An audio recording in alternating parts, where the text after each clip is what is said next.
ప్రార్థనలు దేవుని సముఖమందు జ్ఞాపకార్థంగా ఉన్నాయి.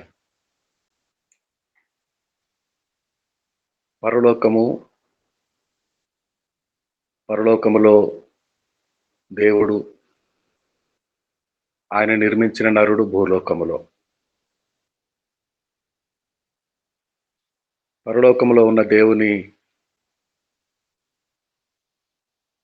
ఆలోచన, దేవుని సంకల్పము భూమి మీద ఉన్న నరుని కొరకే. నరుని మనుగడ, క్షేమము, ఆయురారోగ్యములు ఆయన చింతిస్తూ ఉంటాడు.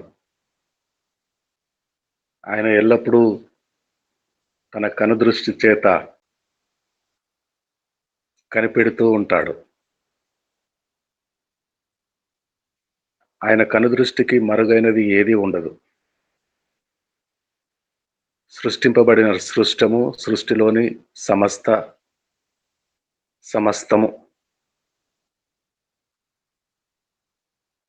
జరుగుచున్నదంతా,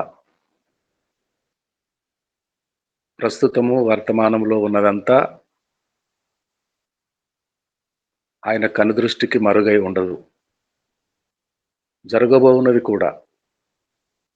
ఆయన ముందు వెళ్ళువాడు. మన భవిష్యత్తులోనికి వెళ్ళువాడు. మన రేపటిలోనికి అంతా చక్కపరిచి మరలా వెనుకకు నేడు అనబడు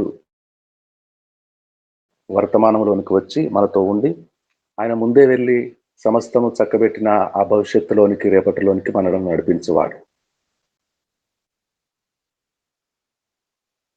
ఇప్పుడు చలి కొంత మన దక్షిణ భారతదేశంలో, మన దగ్గర కొంత చలి ప్రభావం ఉన్నది. ఉత్తర భారతదేశంలో, ఇతర దేశాల్లో వికటముగా ఉన్నది, ఎక్కువగా ఉన్నది. కొన్ని రాష్ట్రాల్లో వాళ్ళు చెప్తారు, ఇప్పుడు హిందీలో వస్తారు, హిందీ డివోషన్లో, మా దగ్గర 8 డిగ్రీలే ఉన్నదండి టెంపరేచర్. అంటే మనకు ఆంధ్ర రాష్ట్రాల్లో 28, 29 ఉన్నది. మనకంటే 20 డిగ్రీల కంటే తక్కువ చలి, తక్కువ టెంపరేచర్. అంటే ఎంత చలో. ఇంకా కొన్ని రాష్ట్రాల్లో అయితే 3, 4, మరికొన్ని ప్రాంతాల్లో అయితే మైనస్, అంటే 0 డిగ్రీ కంటే ఇంకా తక్కువ.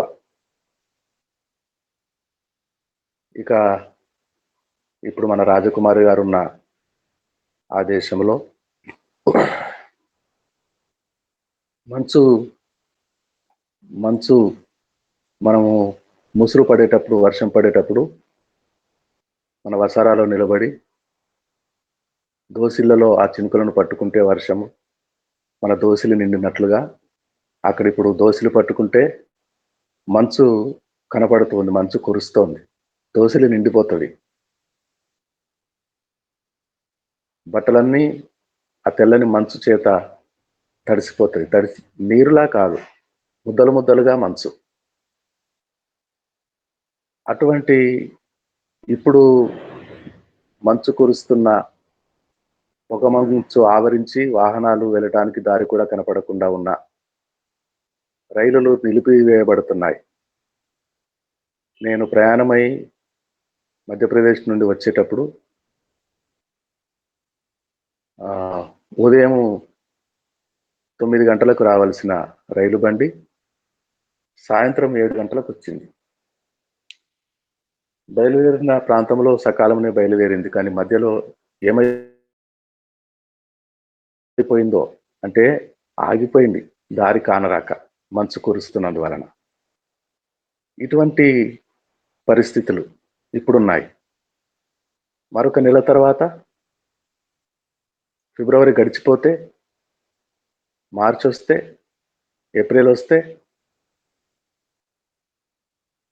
ఏప్రిల్, మే, జూన్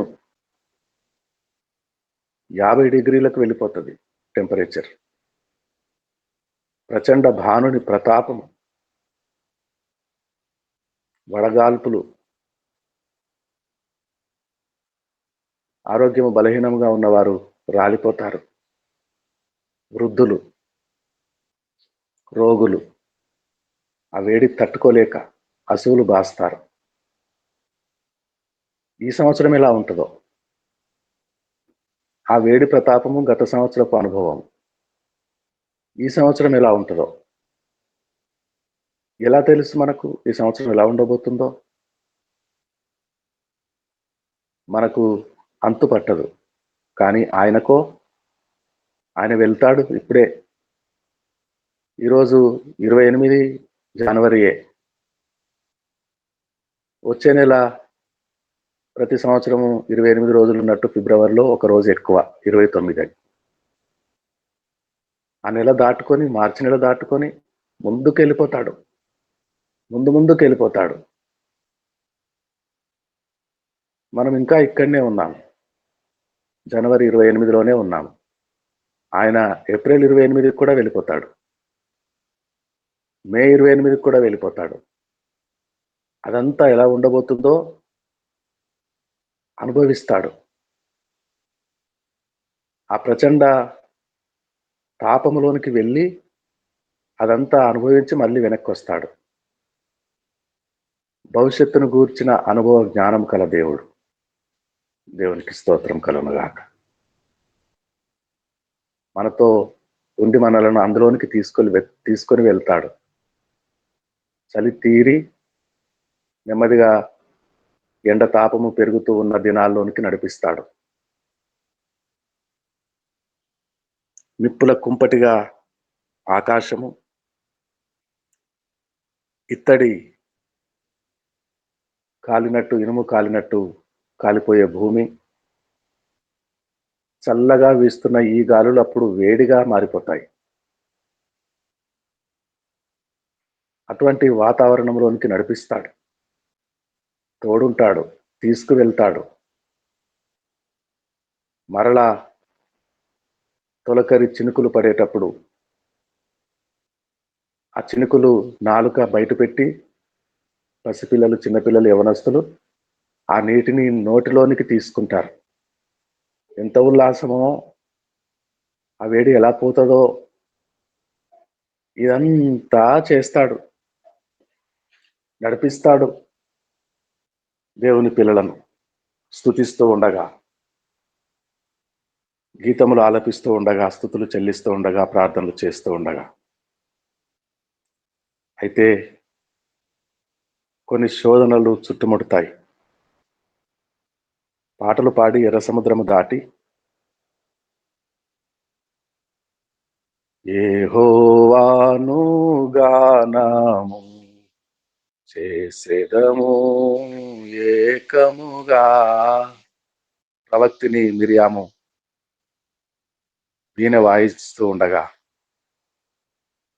అందరూ ఏకీభవించి, ఇశ్రాయేలు పిల్లలందరూ నాట్యమాడుతూ, గంతులు వేస్తూ సంభ్రమాశ్చర్యములతో, సముద్రమే మనకు దారిచ్చింది, ఆరిన నేలను నడిచి సముద్రము దాటాము, ఏటి కాలువ కాదు, సముద్రము.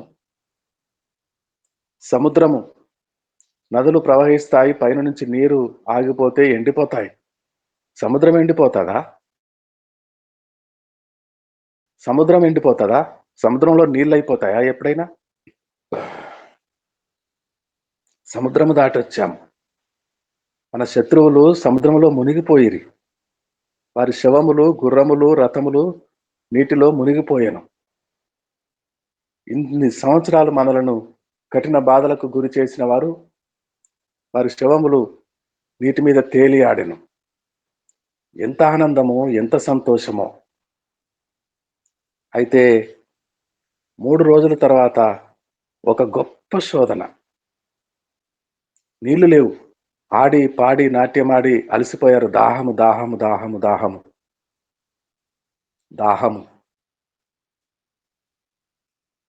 గాడిద దవడ ఎముకను పట్టుకొని 1000 మంది ఫిలిష్తీయులను కొట్టి చంపుతాడు. బలాఢ్యుడు సంసోను అలసిపోతాడు. విజయము విజయోత్సవం చేసుకోవాల్సిన సమయంలో అలసి దాహముగా ఉంటాడు. దాహము దాహము ప్రభువా, దాహము దాహము తండ్రి, ప్రాణం పోయేలా ఉంది. దాహము. బలాఢ్యుడు, బలవంతుడు ఫిలిస్తీన్లను ఒక దవడ ఎముకను, గాడిద ఎముకను పట్టుకొని కొట్టి చంపినవాడు. దాహము తీరకపోతే ఇక ప్రాణం పోతుంది. ఎక్కడ పడిపోయాడో బలాఢ్యుడు, ఎక్కడ మొరపెట్టుకుంటున్నాడో బలవంతునికి, ఆ మొర ఆ బలవంతుడైన దేవుడు సంసోను బలాఢ్యుడు పడిన ఆ నేల నుండే జలను ఊటలను పుట్టించాడు. ఆ నీరు తడిపింది చెంపలను. ఆ నీరు తడి పడిపోయిన బలాఢ్యుని శరీరమును తాకుతుంది. నాలుక చాపి ప్రవహించు వస్తున్న ఆ జలములను గతుకుతాడు, తాగుతాడు, కడుపారా తాగుతాడు. ఎక్కడి నుండి వచ్చింది? పరలోకం నుండి వచ్చేనా? పరలోకం నుండి సెలవై భూమిలో నుంచి ఉబుకుతూ వచ్చేనా? దాహము తీర్చెను, నీళ్లు తాగెను, నీటిలో దొర్లి ఆడెను, దేవుని స్తుతించెను. దేవుని ప్రొవిజన్, ఏర్పాటు చేయు దేవుని ఏర్పాటు. సంసోను ఆ ఫిలిస్తీన్లను కొట్టుటకు బయలుదేరక ముందే కొట్టి కొట్టి కొట్టి కొట్టి ఆఖరి వ్యక్తిని కూడా పట్టుకొని చంపి ఆ గాడిద దవడ ఎముకతో పడిపోతాడు. అప్పుడు దాహం అంటాడు, నన్ను అడుగుతాడు, అడిగిన వెంటనే నేను నీళ్ళు ఇవ్వాలి అని మొదటి వారిని చంపక మునిపే ఆ యుద్ధమునకు, ఆ ఒంటరి యుద్ధము, సంసోను వెంట సేనలు లేవు, ఒక్కడే రోషము గలవాడు. తన ప్రజలు ఇశ్రాయేలీయులను శత్రు బారి నుండి విడిపించడానికి ఒక్కడే బయలుదేరిపోయేవాడు. ప్రధాన సైన్యాధిపతి ఏడి? శతాధిపతులేరి, దశాధిపతులేరి, సహస్రాధిపతులేరి, గుర్రములేవి, రథములేవి, కత్తులేవి, ఖడ్గములేవి, డాలులేవి, యుద్ధ రంగమేది? ఒక్కడే యుద్ధము, ఒంటరి యుద్ధము. అతనే రాజు, అతనే సైనికుడు. ఒక్కడే దశాధిపతి, శతాధిపతి, సహస్రాధిపతి, సేనాధిపతి. అయితే ఎవరి బలం వలన యుద్ధము గెలుస్తున్నాడు? జీవము గల దేవుని సేనలను కాపాడుటకు ఇశ్రాయేలును జీవము గల దేవుని బలమే. ఆ పడిపోయిన క్షణములో నీళ్ళు అడుగుతాడు అని ముందే ఏర్పాటు చేసి పెట్టి, సంసోను తండ్రి దాహము అనగానే ఎక్కడ నుండో ఊటలన్నీ ఆ సంసోను పడిన నేల యొద్దకు వచ్చి ఆ భూమిలో నుంచి ఉబుకుతూ పైకి రావాలి, చిమ్ముకొని రావాలి. పైపు లైను నీళ్లు మోసుకొని పోతున్న పైపు లైన్ ఎక్కడైనా పగులు వస్తే ఎలా చిమ్ముతాయో నీళ్లు, అలా చిమ్మాలి. సంసోను దాహం తీర్చబడాలి. అలాగే సముద్ర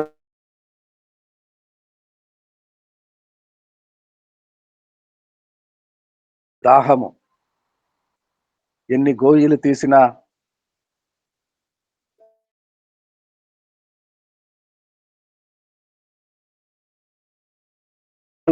పరుగులు పెడుతూ ఎంతమంది జనము?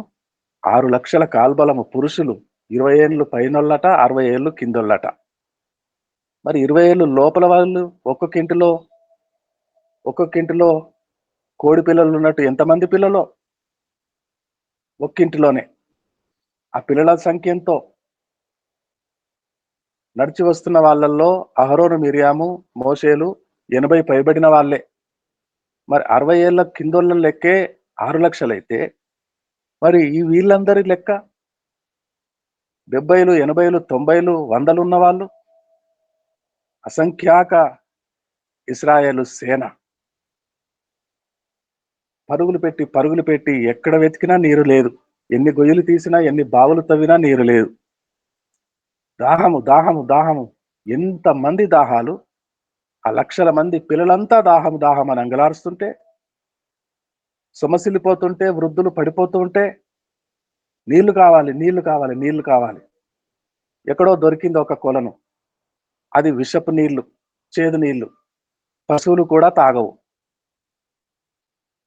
అడవి జంతువులు కూడా అటువైపు వెళ్ళవు. అటువంటి నీళ్ళే ఉన్నాయి. మంచి నీళ్లు లేవు. వాళ్ళొస్తారని వాళ్ళొస్తారని సముద్రము దాటి నాట్యమాడతారని, తాగటానికి నీళ్లుండవని, వారికి ముందుగా వచ్చిన దేవుని సన్నిధి చూచి రాకముందే మంచిగా మార్చొచ్చు కదా! రాకముందే మంచిగా మార్చొచ్చు కదా! అంటే ఇవి ఎప్పటినుంచో మంచినీళ్ళు అనుకుంటారు.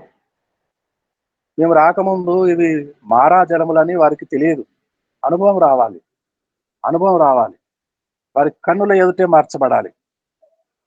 వాళ్ళు రాకముందే దేవుడు మార్చేసి పెట్టుంటే మంచినీళ్ళే అనుకుంటారు. స్వాభావికంగా ఉన్నవే అనుకుంటారు. దేవుడు మార్చాడని ఎలా దేవుని స్తుతించగలరు? అనుభవం ఎలాగొస్తుంది? వాళ్ళ కన్నుల ఎదుట చెట్టు కొమ్మ తుంచి మోషే వెళ్ళి అందులో వేసి ఆ నీళ్లు తాగుటకు దోసిలిలో నీళ్లు తీసుకు అందరూ అంగలారుస్తున్నారు. వద్దండి, వద్దండి అయ్యగారు వద్దండి తాగకండి. అది విషపు నీరండి. అది విషపు నీరు. దోసిలి తీసుకొని తాగేశాడు. కన్నులు మూతలు పడటం లేదు. కన్నులలో నుండి వెలుగు విరజిమ్ముతూ ఉన్నది. నీరు గొంతును దాటుకొని లోపలికి దిగుతుంటే మరణపు మరణపు భయము గాని, మరణపు ఛాయలు గాని లేవు. మోషే కన్నులలో నుండి వెలుగులొస్తున్నాయి. జీవజలముగా మారిపోయింది. చేదు విష జలమైన మార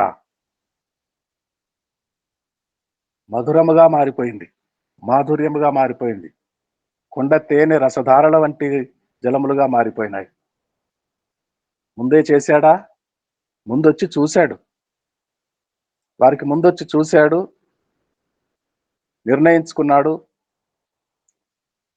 వెనకాలకు వెళ్లి మరలా తన జనులను తీసుకొనొచ్చాడు. అప్పుడు దాహమని కేకలు. దాహము, దాహము. ఇశ్రాయేలు పాలెమంతా దాహమే. అయితే ఆ అనుభవం నేర్పించాడు. మారా మధురము. అనుభవం నేర్పించాడు. దాటుకొని ముందుకొస్తే ముందుకు వెళ్ళిపోతున్న వాళ్ళు నాయకులంతా వెళుతూ ఉంటే వెనుక పిల్ల పాపలు పశుల మందలతో ఇశ్రాయేలు ప్రజలు నెమ్మదిగా కదులుతున్నారు. ఆకాశంలో మేఘాలు చూస్తాం కదా అప్పుడప్పుడు. మెల్లిగా కదులుతా ఉంటది ఆ మేఘము. గమనించండి ఎలా కదులుతుందో. ఆ మొదటి తల భాగము మొదలుకొని ఆ ఉనికంతా ఆఖరి భాగము కూడా నెమ్మదిగా కదులుతూ ఉంటది. అలా కదులుతున్నారు ఇశ్రాయేలు ప్రజలు. వారిని కాపాడుతున్నవాడు ముందు నడుస్తున్నాడు. పగలైతే మేఘస్తంభముగా, రాత్రైతే దీపస్తంభముగా. నెమ్మదిగా కదులుతూ ఉన్న ఇశ్రాయేలు పిల్లల మీద శోధకులొచ్చి పడిపోతారు. అమాలేకీయులు, దోపిడిగాండ్రు. దేవుని ప్రజలని భయపడటం లేదు. విషకరమైన తాపకరమైన పాములు, తేళ్లే వేగంగా వచ్చి వీళ్ళు దేవుని ప్రజలు, దేవుని కంచె వీరి చుట్టూ ఉన్నదని ఎంత వేగంగా వచ్చాయో అంత వేగంగా వెనక్కి పారిపోతున్నాయి. విష సర్పాలు, విష తేళ్లు, ఊహ స్పర్శ జ్ఞానము లేని మూగజీవులు. కాటేయుటే తేలు పని. కనికరిస్తదా? పసిపిల్లని చూస్తదా? పెద్దవాళ్ళు, ముసలివాళ్ళు, ఆడవాళ్ళు, మగవాళ్ళని చూస్తదా? దొరికిన వారిని దొరికినట్టు కాటేయటమే దాని పని. అదొక్కటే తెలుసు దానికి. కనికరించడం తెలీదు. అయితే దేవుని భయం వలన పారిపోతున్నాయి. దేవుని భయం లేని అమాలేకులు. శోధకుడు ఎన్నెన్ని విధములుగా వస్తాడో. ఆకలి వేయటం లేదు,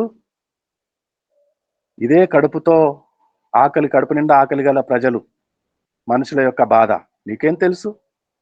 నువ్వు పరలోకములో ఉండే దేవునివి. నీకేం తెలుసు? ఆకలంటే ఎలా ఉంటుందో తెలుసా? మండిపోతుందా? అన్నం కావాలా? నన్నడుగు, నీకు అన్నం పెడతా అంటాడు ఆ శోధకుడొచ్చి. ఎలా పెడతావురా అని దీనంగా ప్రభువు చూస్తే, ఇదిగో ఈ రాళ్ళు చూడు, ఈ రాళ్ళను రొట్టెలు అనుకొని తినేయి, ఈ రాళ్ళను రొట్టెలు అనుకొని తినేయి. యోర్దాను నది తీరమున పారుతున్న ఆ జలములలో నుండి కొట్టుకొని వస్తున్న రాళ్ళు అరిగిపోయి తీరాన గుండ్రటి నున్నటి రాళ్ళలాగా మిగిలిపోతాయి కొన్ని. అవి చూస్తే రొట్టెల్లాగా ఉంటాయి. రొట్టెలంటే బన్నులు కొంటాం కదా, బన్నులు పిల్లలకు, అలా బన్నుల ఆకారంలో ఉండిపోతాయి. బేకరీలో వండబడిన బన్నుల్లాగా రొట్టెల్లాగానే కనపడతాయి ఆ యోర్దాను నది తీరమున. తిను తిను, ఆకలంటే తెలిసిందా ఇప్పుడు?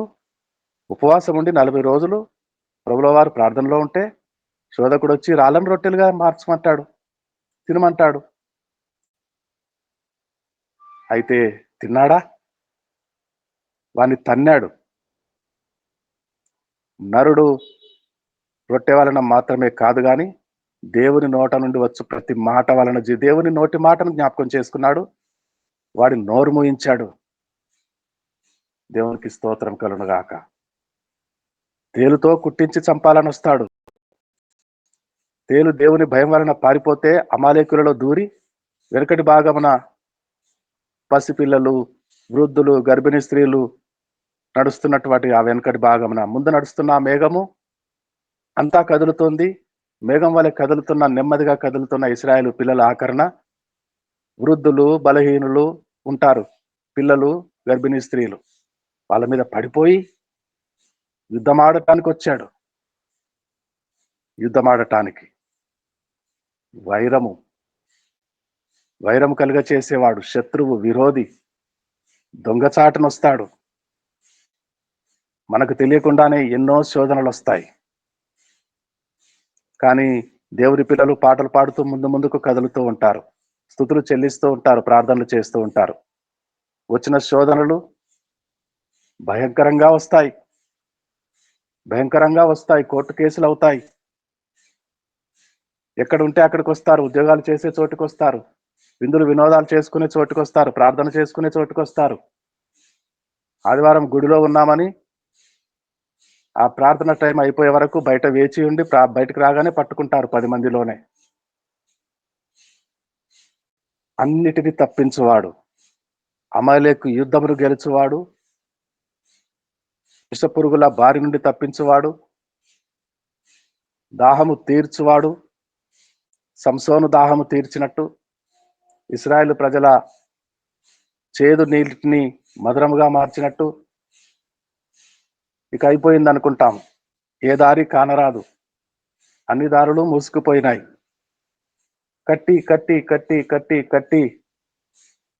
కట్టడానికి మిగలకుండా అయిపోయింది. అప్పులు కట్టి, సంబంధం లేని అప్పులు, నీతిమంతురాలైనందుకు, దేవుని బిడ్డ అయినందుకు అన్ని ఓర్చుకొని తిరుగుబాటు చేయక నేనెందుకు కడతాను అనక, సరేలేండి కట్టేస్తాను అనుకుంటూ ఓపికతో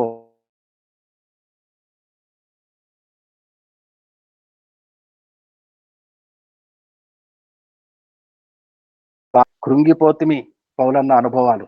అత్యధిక భారము, ఎన్ని మూటల బట్టలు ఒక్కంగే అదే పగలంతా ధరిస్తాడు. రాత్రిపూట తువాలు కట్టుకొని చలికి దిగంబర దేహంతో వణుకుతూ దాన్ని ఉతికి ఆరేసుకొని తెల్లవారేసరికి ఆరిన వెంటనే వేసుకుంటాడు. మరి ఏ భారం చేత కుంగిపోయాడు పౌలన్న? ఏ భారము? సంఘముల భారము. విన్నట్టుగానే వింటారు, వచ్చినట్టుగానే వస్తారు, మళ్ళీ తమలో తాము గొడవలాడుకుంటారు, మళ్ళీ మందిరానికి రావటం మానేస్తారు. ఎంత భారము! నాయకులకు, సేవకులకు, దైవజనులకు, దైవజనరాండ్రకు, ఆత్మీయులకు, అభిషేకస్తులకు, అభిషక్తులకు ఎంత భారము! దొడ్డి నిండా గొర్రెమంద ఉన్నట్టు ఉంటేనే ఆ కాపరికి నెమ్మది, క్షేమము. కడుపు నిండా అన్నం తిన్నట్టు. అందులో ఒక గొర్రె తప్పిపోయినా ఆకలి పుడుతుంది, దుఃఖం కలుగుతుంది, నెమ్మది ఉండదు. నెమ్మదే ఉండదు. ఏమైపోయిందో ఆ గొర్రె, ఏమైపోయినాయో ఆ నాలుగు గొర్రెలు ఎందుకో రాలేదు. వారు అటు చూసినప్పుడల్లా వారు కూర్చునే చోటును చూసి కళ్ళల్లో తేమ, తడి. అయ్యో నా గొర్రెలు రాలేదు, అయ్యో నా గొర్రెలు రాలేదు. వారి చోటు ఖాళీగా ఉన్నది. ఎంత భారమో. దేవునికి స్తోత్రం కలుగునుగాక. హల్లెలూయా, హల్లెలూయా. అయితే ప్రియులారా, ఒక సూత్రము, ఒక మంచి మందు, ఒక మంచి డాక్టరు, హస్తవాసి కలిగిన డాక్టర్ ఇచ్చిన మంచి మందు వలె సంఘానికి, పిల్లలకు, మనకు మంచి మందునే ఇచ్చాడు. మంచి మందు. ఈ జబ్బు తగ్గాలంటే, ఈ గుండెపోటు వచ్చిన వ్యక్తి లేచి మరలా కూర్చోవాలంటే, మీ ఇంటికి రావాలంటే ఒక 30,000 అంతకంటే ఎక్కువనో ఖరీదయ్యే ఒక దేశ విదేశాల నుంచి రప్పించబడిన మందులుంటాయి. అది కొని వేయాలి. అదేస్తే లేచి కూర్చుంటాడు. అరుగులు పెడతారు. ఎలాగైనా ఆ 30,000 ఎక్కడైనా తెచ్చి ఇల్లు తనఖా పెట్టి ఉన్న వస్తువులు అమ్ముకొని, వెండి, బంగారు, ఇత్తడి, రాగు బిందెలను అన్ని అమ్ముకొని ఆ డబ్బులు పట్టుకొని 30 అంటే 60 పట్టుకెళ్తారు. ఒక ఇంజక్షన్కేనా, రెండోది కూడా అడుగుతారేమో అని 30 ఉన్నాయి బాబు అని 30 వాళ్ళ చేతిలో పోసి మరొక 30 దాచుకుంటారు. మరలా రేపు అడిగితే ఇంకొకటి కావాలంటారేమోనని అంతా అమ్ముకొని తీసుకొని తెచ్చి ఆ మందు తీసుకొని బతికినట్టు మనం బ్రతుకుట కొరకు ఒక మంచి మందుని ఇచ్చాడు మనకు. మనం బ్రతుకుట కొరకు ఒక మంచి మందు పౌలన్న తెస్సలోనిక సంఘానికి ఉత్తరం రాస్తూ మొదటి పత్రిక 5:17.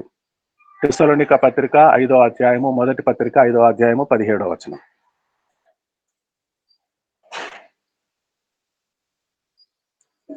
మొదటి తెస్సలోనిక పత్రిక 5వ అధ్యాయము 17వ వచనం.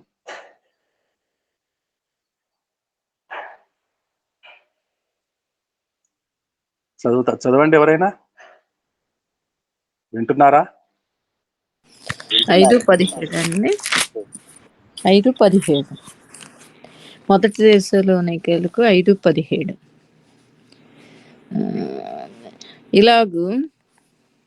ఇలాగు ప్రతి విషయమందు కృతజ్ఞతాస్తుతులు చెల్లించుడి. ఇలాగు చేయుట యేసుక్రీస్తునందు మీ విషయములో దేవుని చిత్తము. ఆత్మను ఆర్పకుడి, ప్రవచించుటను నిర్లక్ష్యము చేయకుడి. ఇలాగు చేయుట యేసుక్రీస్తునందు, ప్రభువునందు దేవుని చిత్తము అంటే పరలోకంలో ఉన్న దేవునికి ఇష్టము. బాధల్లో ఉన్నారా? దప్పికొని ఉన్నారా?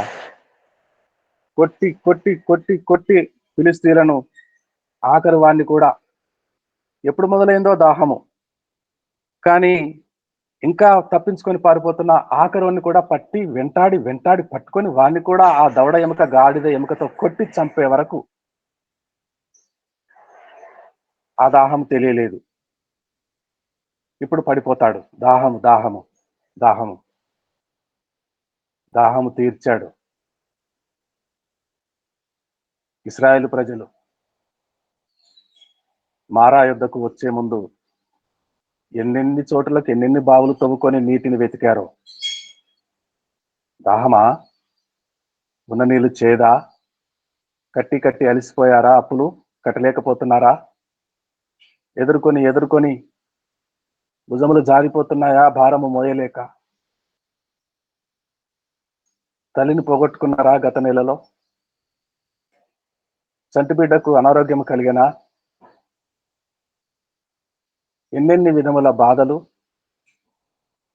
బలహీనముగా ఉండి కూడా సువార్తకు వెళ్ళి వచ్చిరా పరిసర గ్రామాల్లోనికి. బలహీనమైన పాదములు కలిగి నా సేవకురాలా, నా బిడ్డ,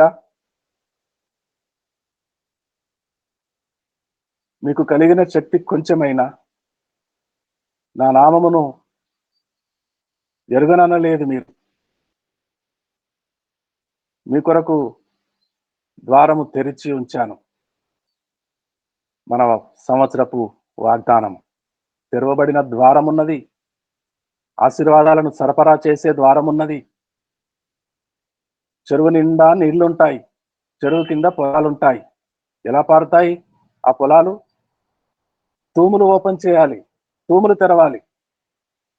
ఆ తూముల గవనులు, తలుపులు పైకెత్తబడుతుంటే ఆ నిండిన కొలనులోని చెరువులోని నీరంతా వేగంగా వేగంగా దూసుకొని రావాలి ఆ తూముల గుండా. నీటి కొరకు అంగలారుస్తున్న పొలాలు, ఆశిస్తున్న ఆరిపోయిన ఆ నేల నీటి ప్రవాహం చేత నింపబడాలి, తడపబడాలి. ద్వారము తెరవబడి ఉన్నది పరలోకంలో. తెరుస్తాననటం లేదు, మీ కొరకు తెరిచి పెడతాననటం లేదు. తెరిచి ఉంచాను. తెరిచే ఉంచాడు ఆయన. అవతలి పక్క, అవతలి వైపున సమృద్ధి ఆశీర్వాదాల జలములు. తలుపులు వేసుంటే అవి రావు.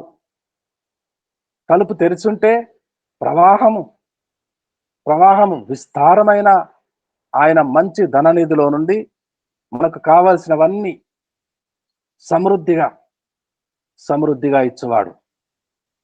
అయితే ఇది కలగటానికి పౌలన్న నేర్పిన సూత్రం, పౌలన్న ఇచ్చిన మందు, పౌలయ్య గారు ఇచ్చిన మందు. ప్రతి విషయమందును దెబ్బ తగిలిందా? అమ్మను కోల్పోయావా? మనవరాలు బలహీనమా? శరీర బలహీనమా? అంగలార్చి అంగలార్చి సంఘం కొరకు కృంగిపోయితివా? కట్టలేని అప్పులన్నీ. రంగారావు గారేమో వెళ్ళిపోతాను ఈరోజే, బయలుదేరిపోతారు. చట్టాలు, కాన్స్టిట్యూషను, కట్టుబాట్లు మరొక 2 నెలలు ఉండమంటారు గ్రీన్ కార్డు కొరకు. దేవుని మాట మీద, ప్రార్థన మీద ఆధారపడి మన మధ్యకు వస్తూ ఉంటారు అమ్మగారు. చట్టాలు, కాన్స్టిట్యూషన్ బట్టి 2 నెలలు ఆగాల? వెళ్ళిపోదామని సామాన్లు సర్దుకొని బయటకు వచ్చేస్తున్న రంగారావు గారిని ఆపుకోవాలా? యజమానిని మనతో వచ్చి ప్రార్థనలో ఏకీభవించాలా? పోరాటమా, ఆరాటమా, భారమా? ప్రభు ఉన్నాడని వస్తున్న ఆమె ధన్యురాలు. నా సహవాసులు ఉన్నారు, ఉదయం పూట ప్రార్థన చేసే వాళ్ళు ఉన్నారు, దైవజనులు ఉన్నారు, భక్తులు ఉన్నారు, దేవుని సేవకులు ఉన్నారు అని వచ్చి ఏకీభవిస్తున్న సరైనటువంటి మార్గమే ఎంచుకున్నా, మంచి మార్గమే ఎంచుకున్నా. అది ఆమె యుద్ధ నుండి ఎన్నటెన్నటికి తీసివేయబడదని మరియకు వాగ్దానం ఇచ్చిన యేసయ్య వలె. స్తుతులు చెల్లించటయే దేవునికి మన పట్ల ఇష్టము, చిత్తము. మన ప్రతి పరిస్థితి నందు సంసోను దాహము దాహము తండ్రి దాహము తీర్చమని అడుగుతున్నట్టుగా, కొంచెం బలం ఉంటే 100 అడుగుల గొయ్యి తవ్వుకునేవాడేమో. బలాఢ్యుడు బలాఢ్యుడు సంసోను. అయితే అంత బలము ఉడిగిపోయింది. ఇక జీవజలముల ఊట అయిన దేవుని వైపే చూస్తున్నాడు. స్వశక్తి అయిపోయింది, స్వశక్తి లేదు. దైవశక్తినే ఆధారపడ్డాడు. దేవుణ్ణి అడుగుతున్నాడు, దాహము దాహము దాహము. దాహముతో అలమటించెనా? నీళ్లు తాగెనా? దాహము తీర్చబడేనా? సమృద్ధిగా తాగెనా? కడుపు నిండా దాహము తీరా? ఆ మడుగులో దొర్లేనా? అలసటంతా తీర్చుకునేనా? మన అలసట తీర్చి మడుగు కట్టినంత ఆశీర్వాదాలు మనకు కుమ్మరించి ధారాళమైన కృపల చేత మనలను నింపే మన పరమ తండ్రి చిత్తము మన ఎడల ఈనాడు.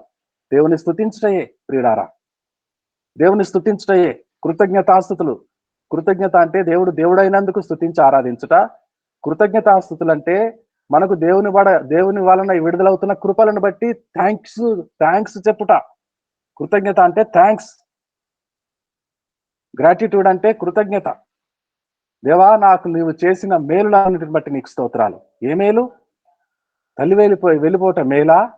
పిల్ల అనారోగ్యం పడుట మేలా? శరీరం అలసిపోవుట మేలా? సమస్యలుట? అయినను పౌలు గారు సూత్రం చెప్తున్నారు, మందు ఇస్తున్నారు. అదే మందు. ఆ మందు ఎక్కడ తయారైంది, ఏమేమి కలిపారు ఇందులో అని చూస్తామా? 30,000 తెమ్మన్నారు, డాక్టర్ గారి చేతిలో పోసాము, అంతే. ఆ మందు ఎప్పుడు తయారైందో, ఏమేమి కలిపారో, ఎన్ని ఎన్ని దినాలు ఉంటుందో ఇవన్నీ మనకు అనవసరం. ఆ మందు వచ్చిందా? వచ్చింది. ఆ జలం వచ్చిందా? చెంపలు తడి చేయబడుతున్నాయా? నాలుక చాపితే నాలుక కందుతున్నాయా? తాగగలుగుతున్నాడా? ఒక గుటిక వేశాడా? జీవం వచ్చిందా? లేచి కూర్చున్నాడా? దోసిలితో పట్టుకొని తాగుతున్నాడా? ముఖం మీద జల్లుకుంటున్నాడా? తాగి తాగి తాగి తాగి కడుపు నిండా తాగి ఆ మడుగులో దొర్లి ఆనందిస్తున్నాడా? దేవునికి స్తోత్రాలు చెల్లిస్తున్నాడా? బలాఢ్యుడు. మందు వచ్చిందా? ఉపశమనం కలిగిందా? ఆరోగ్యం కలిగిందా? దేవుని స్తుతించడం ప్రారంభించామా? అమాలేకీలు ఓడిపోయారా? వెనుక భాగమున దోచుకొని రావటానికి దొంగ దెబ్బ తీసే దొంగ ఓడిపోయాడా? క్షమము కలిగిందా? స్తుతులు పాడుతున్నామా? స్తుతులు ఆలపిస్తున్నామా? దేవుని వాక్యము నిరంతరము చదువుట, నిరంతరము ప్రార్థన చేయుట, విజ్ఞాపనలు చేయుట, అనేకుల కొరకు దేవుని స్తుతించుట, ఒక్కొక్కరిని జ్ఞాపకం చేసుకునుట, దేవునికి స్తోత్రం చెప్పుట. రాజకుమారి గారి గ్రీన్ కార్డు విషయంలో నీకు స్తోత్రం ప్రభు అనుట. రంగారావు గారు తొందరపడుతున్నారు, నీకు స్తోత్రం ప్రభు అనుట. కష్టం వచ్చింది ప్రభువా, నీకు స్తోత్రం ప్రభువా, నీకు స్తోత్రం, నీకు స్తోత్రం. కష్టం వచ్చినా, దుఃఖం వచ్చినా, కన్నీరైనా, నిరాశ నిట్టూర్పులైనా మనం ఏమి చేయుట ద్వారా ఆ నిరాశ నిట్టూర్పులను దాటగలము? ఆ చేదు నీటిని మధురముగా మార్చుకోగలము? ఏమి చేయటం ద్వారా పరిస్థితిని మనకు అనుకూలముగా మార్చుకోగలము? ఏమైనా ఉన్నదా? శక్తి అయిపోయింది కదా సంసోను గారి శక్తి, బలమంతా పడిపోయాడు కదా, రొప్పుచున్నాడు కదా ఆయాసము చేత, ప్రభువునే అడుగుతున్నాడు కదా దాహము దాహమని. అది ఆఖరి క్షణం వరకు స్తుతి చెల్లించుటయే, ఆఖరి వరకు స్తుతులు పాడుటయే. స్తుతి స్తుతి స్తుతి స్తుతి స్తుతి స్తుతి స్తుతి స్తుతి స్తుతి స్తుతి స్తుతి స్తుతి స్తుతి స్తుతి స్తుతులలో శక్తి, స్తుతులలో శక్తి చేత మనము బలవంతమగుట. ఎప్పుడు బలహీనులమో అప్పుడే బలవంతమగుట. మనలను బలపరచువారిని బట్టి మనము సమస్తము చేయగలుగుట. ఏ మాత్రము అడుగు తీసి అడుగులేని స్థితిలో నుంచి, ఆఖరి ఊపిరిపోయే పరిస్థితుల్లో నుంచి మరలా లేచి నిలబడుట. అంటే మనం బలహీనులమే, కానీ మనలను బలపరచువాడు చేస్తున్నాడు. స్తుతుల ద్వారా మనం ఆలపిస్తూ ఉంటే దిగి వస్తోంది పరలోకపు సింహాసనము నువ్వున్న చోటికి నిన్ను బలపరచడానికి. దేవుని ఆత్మశక్తి. నేనెప్పుడు బలహీనుడనో అప్పుడే బలవంతుడను. నన్ను బలపరచు వానిని బట్టి నేను సమస్తము చేయగలను. నా బలమంతా అయిపోయింది, ఉడిగిపోయింది, పడిపోయాను, సొమ్మసిల్లిపోయాను. కానీ బలం వచ్చింది ఆయన యొద్ద నుండి, పరలోకం నుండి కుమ్మరించబడిన బలము, ఆత్మచేత నింపబడిన బలము, అభిషేకము చేత వచ్చిన బలము. నిలబడతారు ఇప్పుడు మహిమకుమారమ్మ గారు. ఈరోజు ఆదివారము, ఆమె దినము, ఆమె ప్రభు దినము. ఆమె నిలబడతారు ఈరోజు. నిన్నటి వరకు బలహీనమే, ఇప్పుడు వస్తుంది ఆ బలము పరలోకం నుండి. ఆమె నరమున, ఆమె అవయవాల్లో, ఆమె నోటి నాలుకలో, మాటలో శక్తి విడుదలవుతుంది. అనేకులు ధన్యులై తరిస్తారు, రోగాలు స్వస్థత పొందుకుంటారు, దురాత్మలు పారిపోతాయి, శుద్ధులవుతారు, పరిశుద్ధులవుతారు. నిలబెట్టుకుంటాడు అనేకులను అనేకులను అనేకులను. ఈ రోజు ఈ దినం ఆరాధనలు జరుగుతున్న ప్రతి స్థలమందు దేవుడు మహిమపరచబడును గాక. బలవంతుడైన దేవుని బలము దిగివచ్చును గాక. ఆత్మ తాకిడి అనేకులు అనుభవించుదురు గాక. బలహీనులైన వారి జీవితాల్లో మిగిలిన పనులన్నీ దేవుని బలం వలన వారు సాధించుదురు గాక. ప్రయాసలెల్ల తీరిపోను గాక, అప్పులన్నీ తీరిపోను గాక, కష్టములన్నిటిలో నెమ్మది విడుదలవును గాక. దేవుని పరిశుద్ధ నామమునకు స్తోత్రము కలుగును గాక. ప్రార్థన తాడేపల్లిగూడెం పట్టణం నుండి అమ్మగారు మహిమకుమారమ్మ గారు. ప్రార్థన చేసుకుందాం అండి. దేవునికి, బాబు వారి కుటుంబానికి అందరికీ వందనాలు. వీలున్న వారందరం మోకరించుతామండి.